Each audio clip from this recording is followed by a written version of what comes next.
మేరకు మంచి పాలన, అభివృద్ధి, ఆధారిత నాయకత్వం, లింగ సమానత్వ విధాన రూపకల్పై అవగాహన కల్పించడం. సో వారు స్వతంత్రంగా మరియు సమర్థవంతంగా తమ నాయకత్వ బాధ్యతలను నిర్వహించేలా చేయాలి.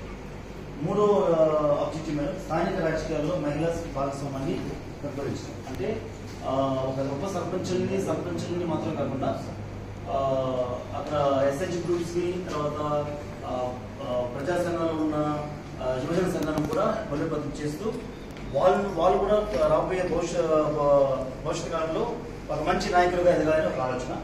అదేవిధంగా సమాజంలో లింగ సమానత్వాన్ని పెంపొందించడం, పంచాయతీరాజ్ వ్యవస్థలో మహిళా నాయకత్వాన్ని స్వీకరిస్తూ గ్రామీణ సమాజాన్ని ప్రేరేపించడం, మహిళా ప్రతినిధులు స్వతంత్రంగా సమర్థవంతంగా పాలనలో భాగస్వామ్యం కావడానికి సహాయపడాలి.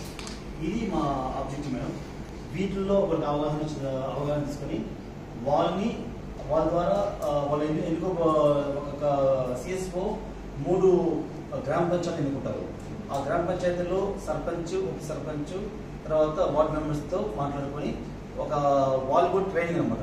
గవర్నమెంట్ ఇస్తున్న ట్రైనింగ్ కూడా మేము కూడా తెలుసుకొని వాళ్ళకు కూడా కొన్నిసార్లు ట్రైనింగ్ ప్రోగ్రామ్ రారు, దూరం అని చెప్పేసి ట్రైనింగ్ ప్రోగ్రామ్ తీసుకోవాలి, లేకపోతే ఒక రోజు రారు.